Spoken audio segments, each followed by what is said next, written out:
The all-new BFGoodrich KO3 brings some impressive upgrades over its predecessor, the KO2, offering better on-road stability and braking, all while keeping its legendary off-road performance intact.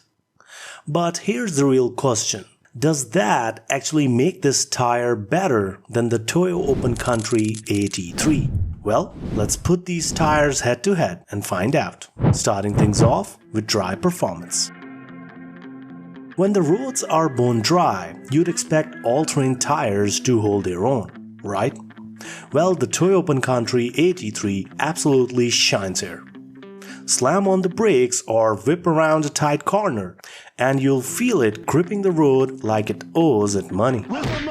Its lighter tread design and optimized sidewalls make acceleration smooth and handling more nimble, so you can weave through quick maneuvers without breaking a sweat.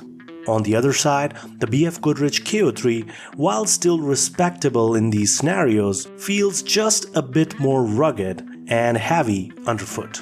That extra beefiness is a major plus when you're tackling beaten paths, but on dry roads, it can mean slightly longer stopping distances and a bit more sidewall flex during aggressive cornering. Don't get me wrong though, you're still getting a stable and predictable ride. It just doesn't have the same sporty edge that the Toyo offers.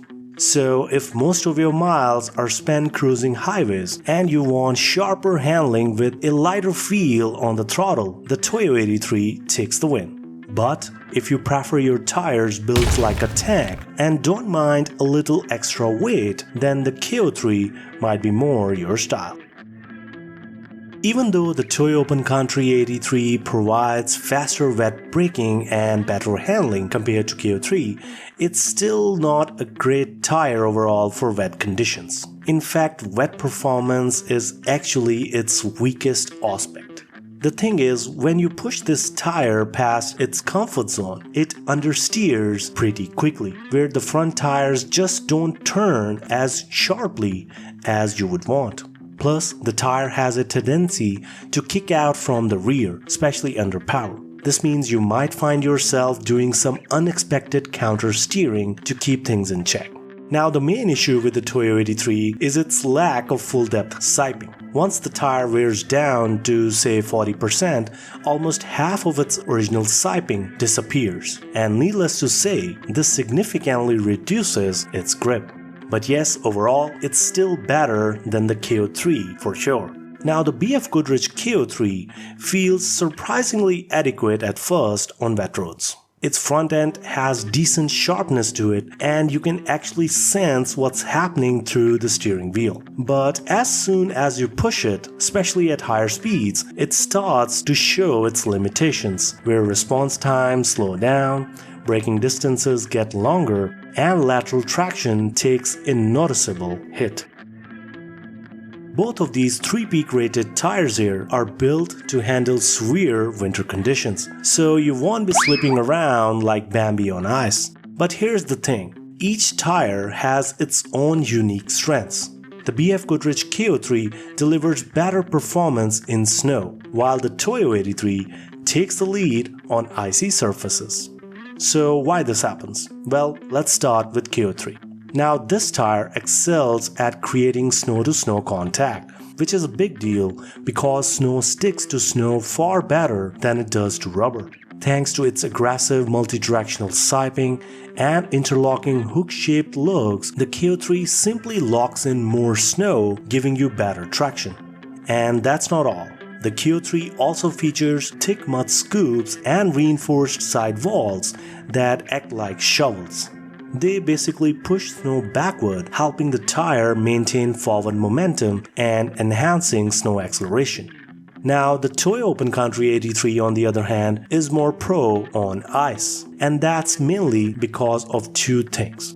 One, it features a narrower design which is able to exert more pressure per square inch, allowing it to cut through ice more effectively. And two, it uses a more thermally adaptive rubber compound, and this keeps its biting edges more flexible even in freezing temperatures, maintaining grip on icy roads.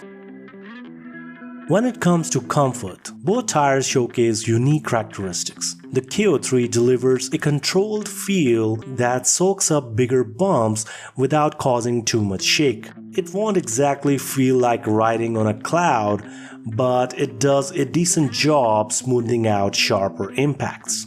And in terms of noise, it has a layered hum that changes depending on the road surface. On smoother asphalt, you might notice a subtle buzz, whereas on rougher pavements, those tones blend together and become less obvious. Now, the Toyo AT3 is also on the firm side, but it keeps the ride a bit more controlled, you can say, especially over smaller bumps and cracks. But yes, the real difference is seen in noise comfort for sure.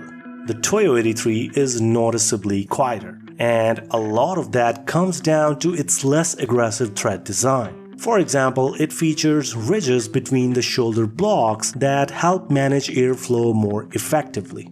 These ridges basically prevent air particles from flowing in and hitting around, dampening in-groove resonance, which I should add is one of the main culprits behind road noise.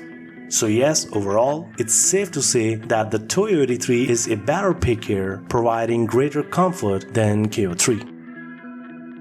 When it comes to off-road performance, the BFGoodrich KO3 is a clear winner, and it's not even close. With sturdy interlocking lugs and full-depth siping, it provides superb grip in all directions, whether you're crawling over rocks or plowing through deep ruts. Plus, its wider grooves, stone ejectors, and mud scoops all work together to clear debris and prevent traction loss even on softer terrains. On the flip side, the Toyo AT3 struggles especially in muddy terrains, where its closed-off shoulder blocks in particular don't clear mud as effectively. Moreover, with a 2-ply polyester carcass, it also doesn't offer the same long-term durability as the KO3's reinforced construction. Lastly, let's take a quick look at sizes and their specs. Now, overall, the Toyo AT3 comes with more size options, is lighter on average, and has a shallower tread depth. On top of that, it's also narrower and offers more tread wear warranty for its P-metric sizes. You can pause the video here to check out rest of the specs. If you found this video helpful, please give it a thumbs up to show your support, and consider subscribing for more tire reviews and comparisons. Thanks for watching, and I'll see you next time.